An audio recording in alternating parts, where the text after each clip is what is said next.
Salam, vaxtınız xeyir olsun. Bugün 27 aprel 2025-ci ildə Educom Pentest şirkəti tərəfindən keçirilmiş bir nömrəli ümumi sınaq imtahanının izahına baxırıq. Sınaq bütün mövzuları əhatə eləyir və bu bizim imtahana qədər ki, sondan ikinci sınavımızdır, yəni növbəti sınavımız artıq sonuncu sınaq olacaq, sonra artıq imtahan olacaq.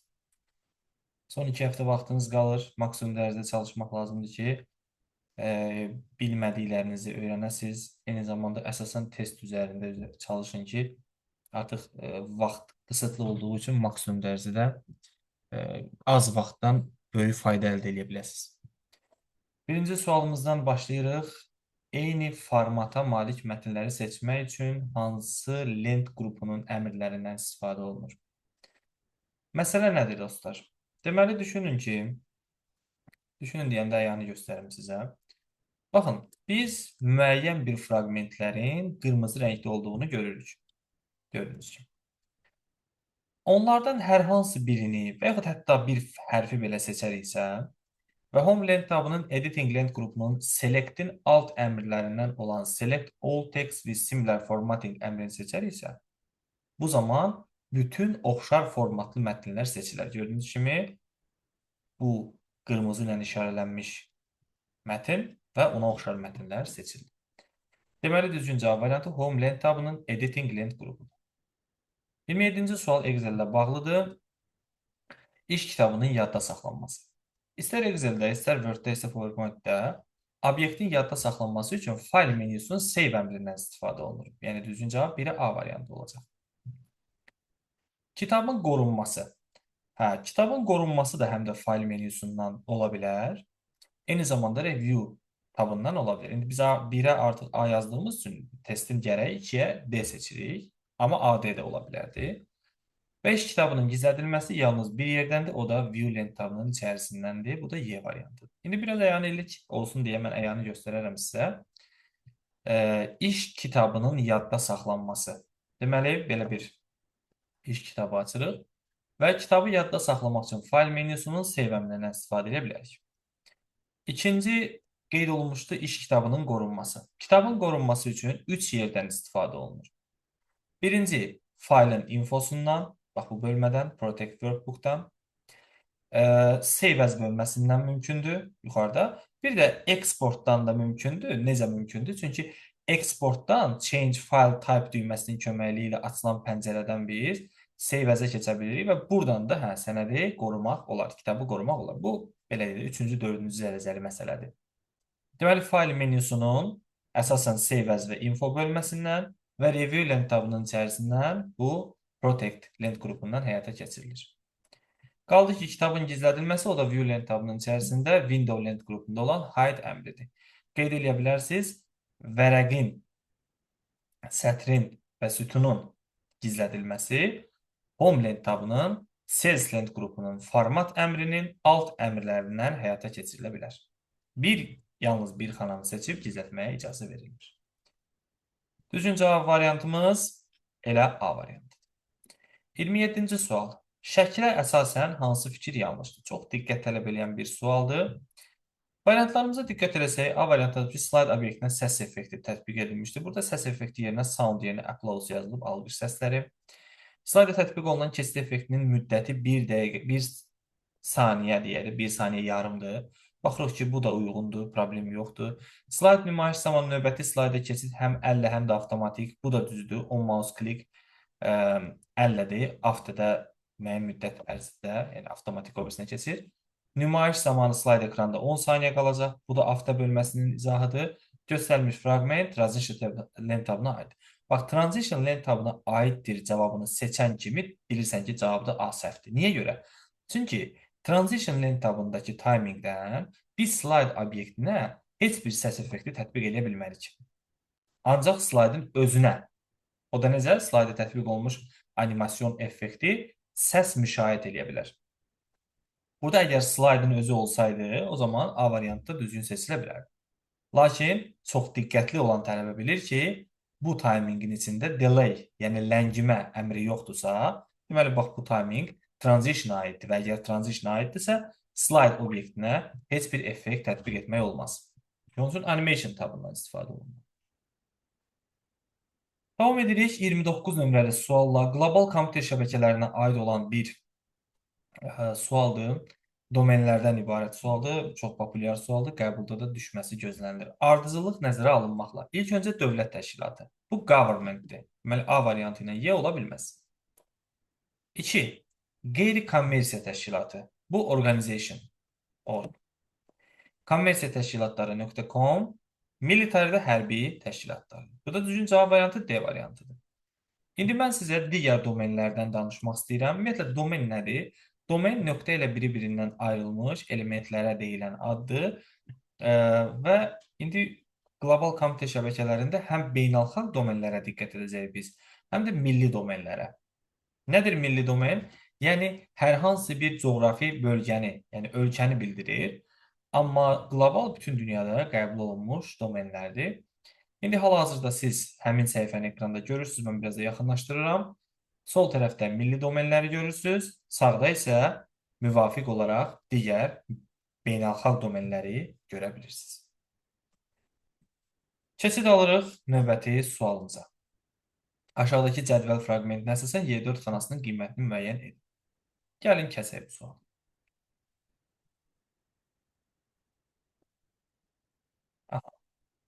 Y4 xanasında if, yəni məntiqi bir funksiya qeyd olunub. Bunun üçün qaydaya əsasən biz əvvəlcə ilk nöqtəli vergülə qədər baxmalıyıq, hansı ki bu şərtdir. Əgər şərt düz olarsa, biz birinci hesablamanı, yanlış olarsa ikinci hesablamanı həyata keçirək. İndi baxırıq.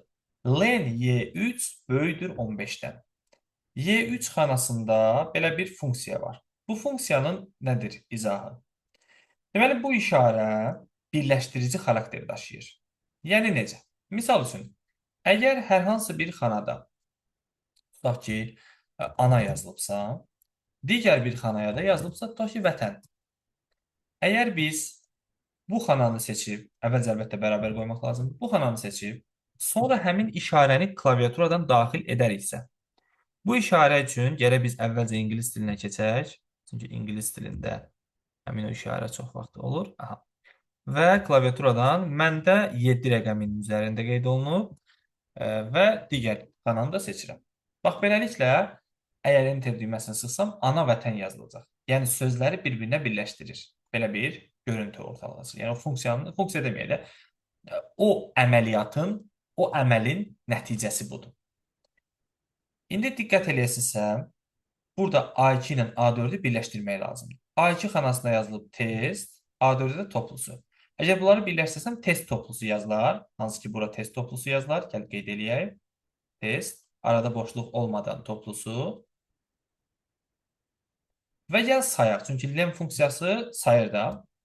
Gəl sayaq hərfləri. 1, 2, 3, 4, 5, 6, 7, 8, 9, 10, 11. Deməli, Y3 xanasının leni 11-ə bərabərdir və əgər 11 15-dən böyük olmazsa, deməli, bu şərt yanlışdır. Və əgər bu şərt yanlışsa, biz lefti yox, ikinci funksiyanı, yəni right hesablayacaq. Right B1 3. B1 xanasında, yəni right ümumiyyətlə mətn funksiyasıdır, sağdan lazım olan, yəni işarələnmiş ədəd qədər ayırmaq üçündür. B1 xanasını sağdan 3 simvol ayır. Bax, bu funksiya. Ayıranda nə çıxır? A, S və dırnaq işarələri. Deməli, düzgün cavab variantımız C variantı. 31 nömrəli sualdan davam edirik. Bu sualda Windows əməliyyat sistemindəndir. Ekranın müəyyən bir hissəsinin ani görüntüsünü çəkib mübadilə büferinə göndərmək. Bu Snip and Sketch proqramı. Bax, ekranda gördüyünüz bu proqramın interfeysidir.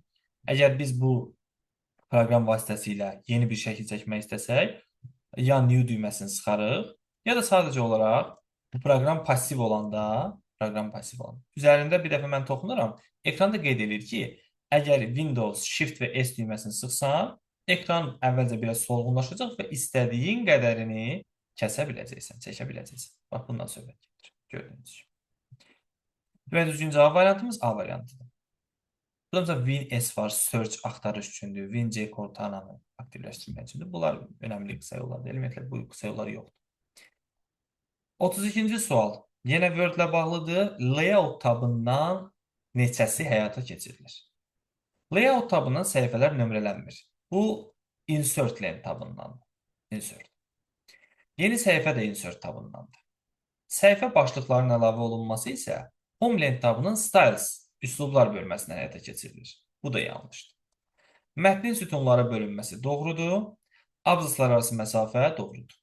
Səhifənin fon rəngi Design tabına aiddir. Səhifə sonu izahlar referens tabına aiddir. Mətnin sütunlara bölünməsi müvafiq olaraq Layout tabının Page Setup Length qrupunun Columns bölməsidir. Abzaslar arası məsafə də bax bu gördüyünüz paragrafdan həyata keçirilir. İkisi yəni A variantı. 33-cü sual. Aparat təminatı mövzusuna aiddir. Bu daxili yaddaş qurğusu test-test istifadə olunan verilənləri əməli yaddaş və sərt diskdən prosesora ötürür və kompüterin işləmə sürətini artırır. Burada söhbət keş yaddaşdan gedir. Keş yaddaş kompüterin daxili yaddaş qurğularından biridir. Bu yaddaş elektrik enerjisindən asılıdır və iki səviyyədən ibarətdir. Hər iki səviyyəsi ana plata üzərində yerləşir. Təyinatı isə mikroprosesorla əməli yaddaş və xarici yaddaş qurğularını sürətli əlaqələndirməkdir və bununla da o informasiyanın emalı prosesini sürətləndirir və kompüterin işləmə sürətini artırır. Bax, gördüyünüz keş yaddaş haqqında bilməli olduğu bütün məlumatlar təqdimatın bax, gördüyünüz səhifəsində qeyd edilmişdir. Keçirik 34-cü suala. Bu sual dövlət qulluğu və magistratura qəbullarında tez-tez istifadə olunan suallardan biridir. Utilitlərin yerinə yetirdiyi funksiyalara aiddir. Ümumiyyətlə, utilit nədir? Utilitlər sistem proqram təminatının servis qoluna aid olmaqla nəzərdə tutulub əməliyyat sisteminin işləməsi üçün köməkçi əməliyyatlar icra edir. Bu köməkçi əməliyyatlar hansılardır? Maqnit diskin keyfiyyətini yoxlamaq, diskin sıxılması və s. Sual isə odur ki, hansı funksiyalar icra edir? Disklərin sürətini yaradır, yəni backup, yedəkləmək mənasında. Arxivlər yaradır və onu daima güncəlləyir və disklərin formatlaşdırılması və defragmentasiyasını həyata keçirir. 2, 3, 6 D variantı doğrudur. Rəsmlər yaratmaq tətbiqi proqramların, ilkini proqramı bütövlükdə maşın dilinə çevirmək instrumental proqramların, verənlər bazasının işlənməsi isə yenə tətbiqi proqramların işidir. Yenə də açdığım həmin bu səhifəni biraz yaxınlaşdırıram. Siz utilit ümumiyyətlə nədir və hansı funksiyaları icra edir, onu ekranda görə bilirsiniz. Davam edirik. Xananın eni daxil edilən ədədin uzunluğu üçün kifayət etmədikdə və ya da hesablamanın nəticəsinə uyğun olmadıqda hansı məlumat çıxır ortalığa? Yaxud hansı xəta çıxır demək olar. Burada əyani şəkildə göstərmək lazımdır. Baxın, bu bizim sütunumuzdur. Sütun eni biraz balacalaşdırıram və bərabər qoyuram. Hesablama aparıram. 9999 vur 6666.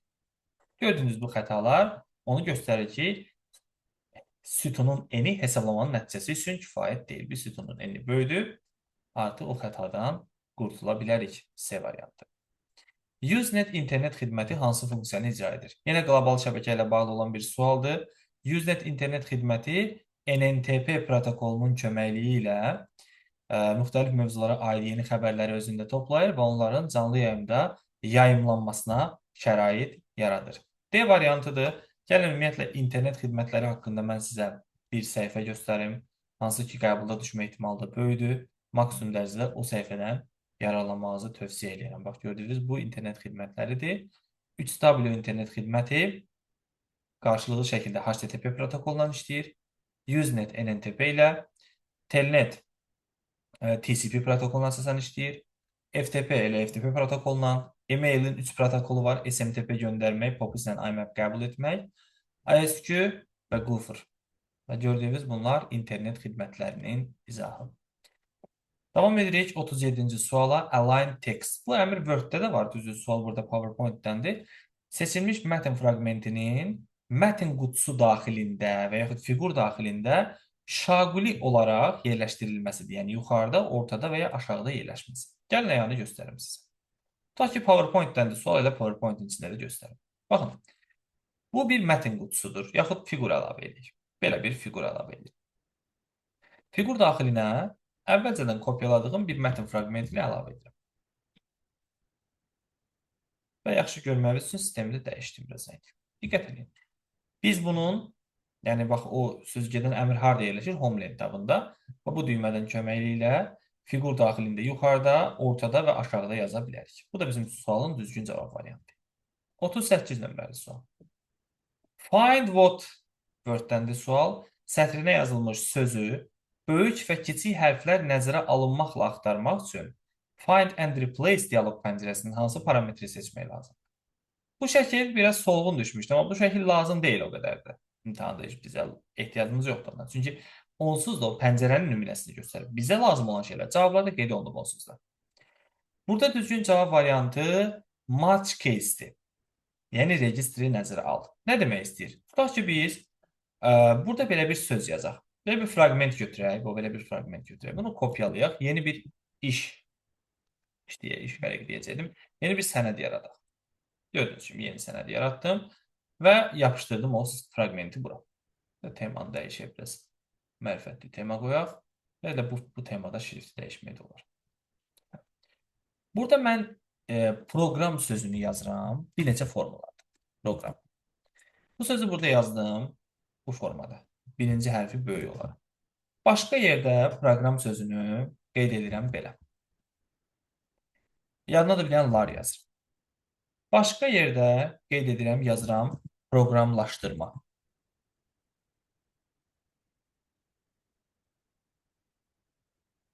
Bir də burada balaca hərflə bir proqram yazıram. Burada da proqramların sözü var. Bir də böyük hərflə proqram yazıram.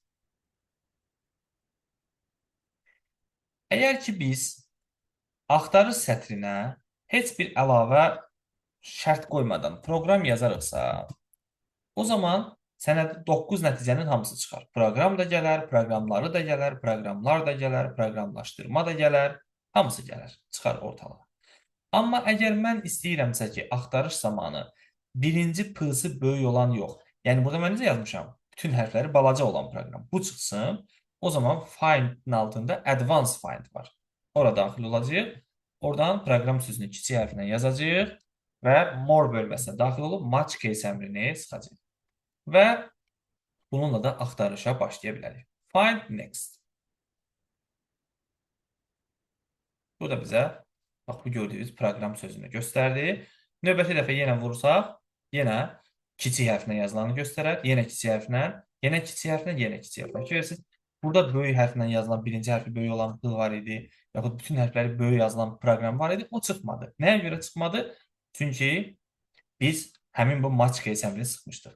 Amma diqqət eləsəz, əgər biz istəsək ki, heç proqramlaşdırma da çıxmasın, yalnız proqram sözü o uzunluqda çıxsın, yəni yazdığımız qədər çıxsın, onda biz match case ilə yanaşı həm də find whole words only-ni seçə bilərdik. Burada isə bizdən onu tələb eləmir. Sual nədir?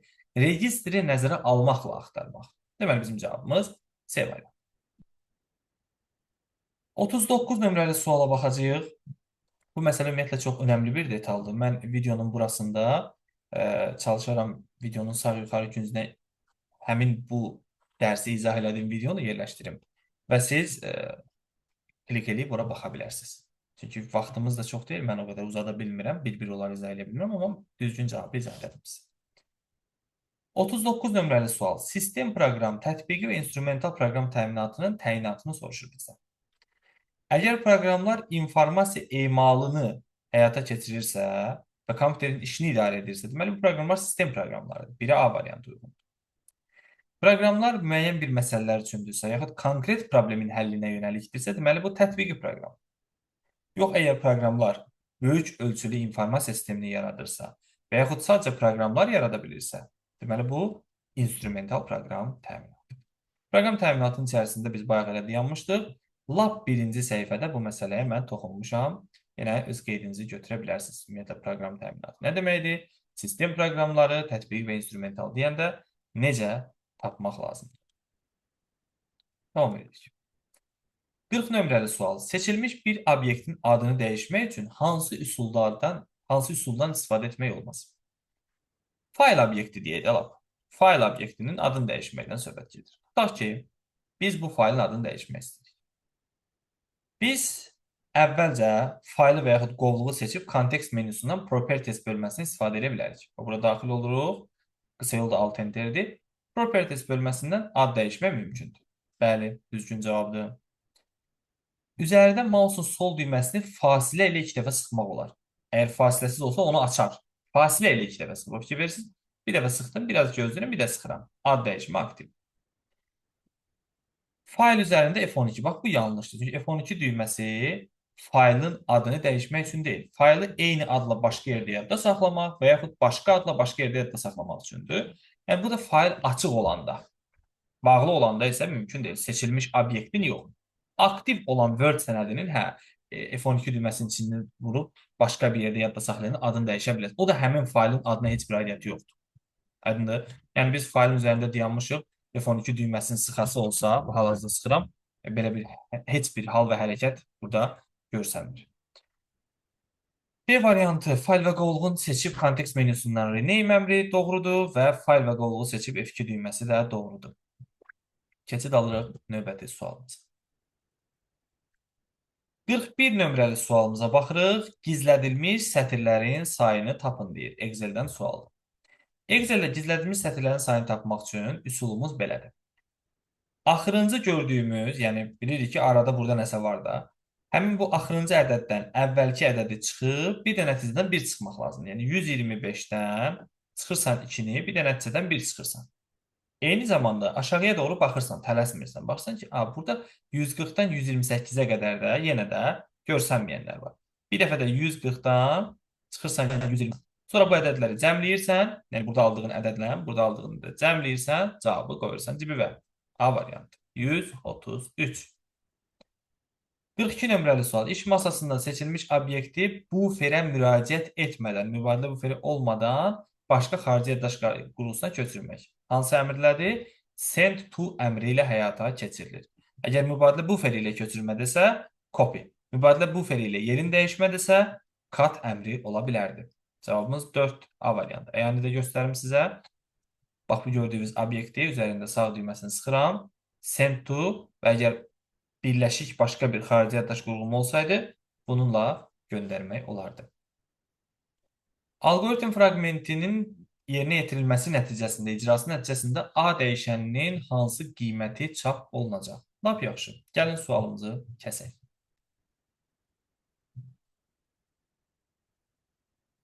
Sadə bir dövrə algoritmdir. A-nın ilkin qiyməti 243-dür. Növbəti A ya da A' deyə bilərsən, A2 deyə bilərsən. Nəyə bərabərdir? 9 plus köhnə A, yəni 243 bölü 3, yəni 81 edir də cavab. Deməli, A-nın qiyməti oldu 90. Növbəti dəfə bizdən soruşanda A-nı 90 olaraq deyəcəkdir. 243 qiyməti aktual deyil. Aşağı düşürük, şərt blokunda soruşur 90 27-dən böyüdürmü? Bəli, qalxırıq yuxarı. Yeni A, yəni A3 bərabərdir. 9 plus köhnə A, yəni 90 böl 3, 30. Bunu da böləndə nəticəni eləyərsən 39 toplayanda. 39 böyüdür 27-dən. Bəli, yenə qalxırıq yuxarı. A4 bərabərdir. 9 plus 39 böl 3. Yəni 39-u bölərsən 3-ə, alarsan 10, 3. Bəli, 13 eləyir də. 13 alarsan və son nəticədə də A-nın qiyməti olar 22. 22. Bəli. Daha sonra burada bizdən soruşur. A böyüdürmü 27-dən? Yoxlama nəticəsində baxaraq ki, 22 27-dən böyük deyil. Bu dəfə yox qolundan gedib A-nın sonuncu, axırıncı nəhayət qiymətini çapa verərik. A-nın da son qiyməti olar 22, yəni D variantı düzgündür.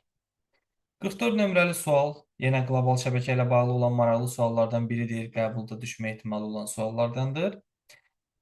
Bizdə parça-parça verilmiş ümumi bir URL ünvan verilib və URL ünvanı düzgün şəkildə qurmaq tələb olunur. Baxın, URL ünvan nədir? İnformasiyanın internetdə saxlamaq üçün nəzərdə tutulmuş unikal ünvana deyilir. Bax, belə bir ünvandır.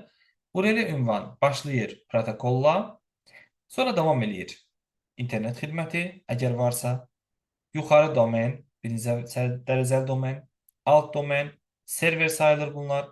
və qovluqlar və ən sonda da fayl. İndi məsələ nədir? Məsələ ondan ibarətdir ki, biz bilməliyik ki, hər bir URL ünvan protokolla başlayır və faylla bitir. Və biz deyəndə ki, profil qovluğu serveri falan facebook.com serverində yerləşir, onda əvvəl gərək facebook.com gələ, ondan sonra profil qovluğu gələ. Deməli, belə çıxır ki, əvvəlcə server, daha sonra qeyd olunmalıdır içərisində olan fayl. Gəlin indi həmin bu dediklərimizi praktikada göstərək. Qeyd olunub ki, protokolumuz burada HTTP protokoludur. Qeyd edirəm mən bura HTTP protokolunu, burada da C olmalıdır. C. Sonra həmişəki kimi bilirsiniz, protokoldan sonra qoşa nöqtə və qoşa slash gəlməlidir. A. Bunu da qeyd elədik. Serverimiz əvvəl gəlməlidir, fayl ondan sonra gəlməlidir. txt.org serveri. G nöqtə, sonra D da. G, D. Bundan sonra nə isə faylın serverə yerləşdiyini bilmək üçün orada slash işarəsi olmalıdır arasında. F-i də qeyd edirik. Daha sonrası artıq aydındır. ftp.net. Yəni B, Y. Cavabımız nə olacaq? C, A, G, D, F, B, Y. Yəni B variantı. 45 nömrəli sual raster qrafik redaktorlara aid olan fayl genişləndirmələrini soruşur. Burada A variantında tipdə 2F olmalıdır ardından. BMP düzdür, GIF düzdür, amma BAK ümumiyyətlə faylın kopyasını, sürətini, nüsxəsini bildirir. B variantında DOS genişlənməsi yoxdur bizdə. C düzgün cavabdır. D variantında Pascal dilinə aiddir, proqramlaşdırma dillərinə. Y variantında isə CDR ilə vektor qrafikasıdır. Sonrasında da sıxıntılar boyut. İndi mən sizə kompüter qrafikası ilə bağlı olan səhifəni göstərəcəm. Ondan sonra siz artıq raster və vektor qrafikasına aid olan genişləndirmələri daha qarışdırmayacaqsınız. Güman edirəm ki, gördüyünüz kimi qrafik faylların tipləri raster və vektora aid olan fayl genişləndirmə. Davam edək növbəti sualla. Növbəti suallarımız artıq açıq tipli test tapşırıqları kateqoriyasına aiddir. Test imtahanı nəticəsinə uyğun olaraq verilənlər bazasına aşağıdakı cədvəli verilib, cədvəlin hansı yazıları verilmiş şərti ödəyir? Kəsirik sualımızı. Gəlin görək, hansı yazıları ödəyir?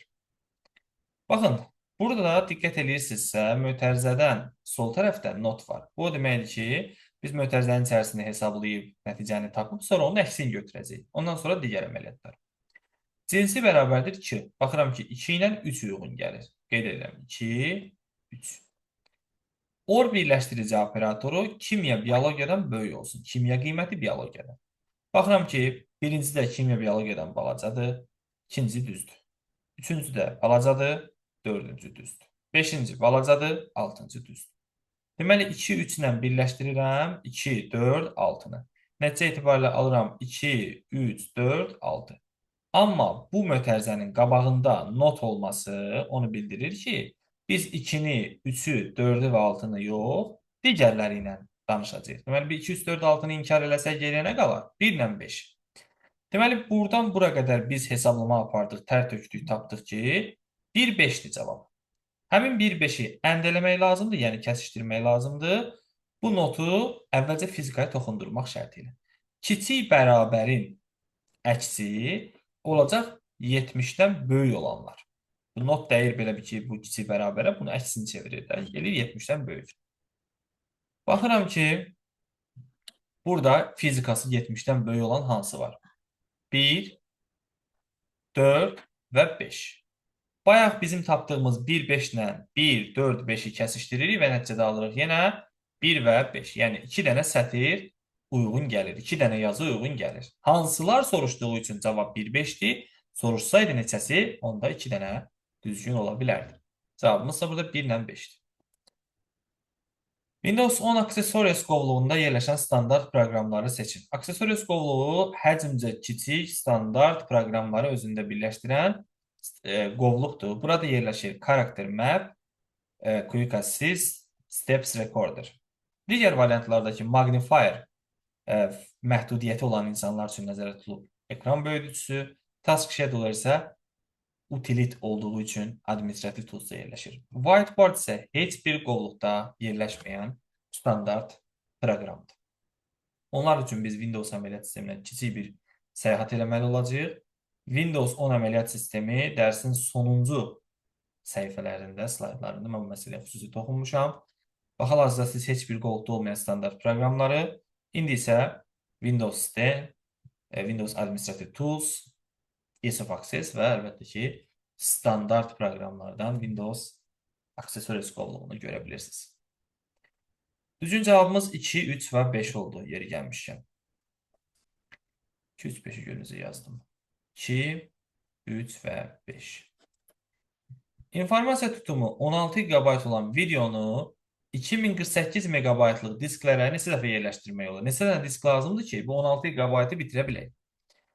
Biz 2048 MB-ı əvvəlcə gigabaytla ifadə edəcəyik. Bilirsiniz ki, informasiyanın ən kiçik ölçü baydı bitdir. Sonrası sırasıyla bit, byte, kilobayt, megabayt, sonra gigabayt gəlir. Megabaytdan gigabaytı keçmək üçün 200-10-a, yəni 1024-ə bölmək lazımdır. Biz 2048-i böləcəyik 1024-ə, alacağıq 2 gigabayt. Yəni 2 + 1 gigabayt. İndi sual budur ki, neçə dənə 2 gigabaytlıq disk lazımdır ki, 16 gigabaytı yerləşdirib bitirə bilsin? Təbii ki, 8 dənə lazım olur. Növbəti sual. Son 2 sualımız qaldı dostlar. Şəbəkə avadanlıqları aid olan doğru fikirləri müəyyənləşdirin. Marşrutlaşdırıcılar, söhbət gedir bizdə routerdən. Router protokol yönümlüdür, statik və dinamik olur. Burada marşrutlaşdırıcı routerdir, amma diqqət edəcəyiniz başqa bir məqam var. Marşrutlaşdırıcı IP protokolla işləyir. IP protokolu da IP ünvanlar statik və dinamik olur. Deməli, bu ifadə tamamilə doğrudur. Bir düzdür. Konnektorlar işçi stansiyanı yoğun koaksial kabelə yox, nazik kabelə birləşdirmək üçündür. Bu ifadə, bu izah aiddir transverə. Transverin izahı.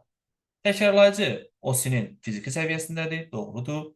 Şülüz yox. Şülüzün tərifi bu keçən qəbulda da düşmüşdü. Müxtəlif protokollu şəbəkələri birləşdirir. Bu terminatorun izahıdır, bu da səhvdir. 5 isə doğrudur. Funksional olaraq şülüzlər OSI modelinin kanal səviyyəsinə aiddir. Ümumiyyətlə, şülüzlər yuxarıdakı ilk 3 səviyyədə də olur. Tətbiqi səviyyəsi, nümayiş seans. Lakin o səviyyələrdə proqram şülüzləridir. Yəni, gözlə görüb, əllə toxuna biləcəyimiz şülüz OSI-nin hansı səviyyəsində? Kanal səviyyəsinə aiddir. 1, 3 və 5. Bu sual kifayət qədər ciddi sualdır. Bu səhv eləmirəmsə, yanlış xatırlamıramsa elə qəbulların birinə 2019-cu ilin qəbuluna düşən sual idi. Və nəhayət sonuncu sual fayl atributları ilə bağlıdır. Əməliyyat sistemləri mövzusuna aiddir. Bu faylları redaktə etmək olmaz. Yalnız oxumaq üçündür. 3-ə uyğun gələcək A variantı. Fayllar təsadüfi silinmədən qorunmaq üçün görünmür, gizlidir. Hidden B variantı. Və atributun faylın ehtiyac sürətinin olduğunu bildirir. Bu da arxiv mənasındadır. C variantı. 1C, 2B, 3A. Bununla birlikdə S atributu da bizdə var. Sistem fayllarını özündə birləşdirir, göstərir. 1C, 2B, 3A. Beləliklə izahımız yekunlaşır. Növbəti bir sınavımız və ondan sonra da qəbulumuz var. Hər birinizə bol şans və uğur arzu edirəm. Bunun üçün də çalışmaq lazımdır.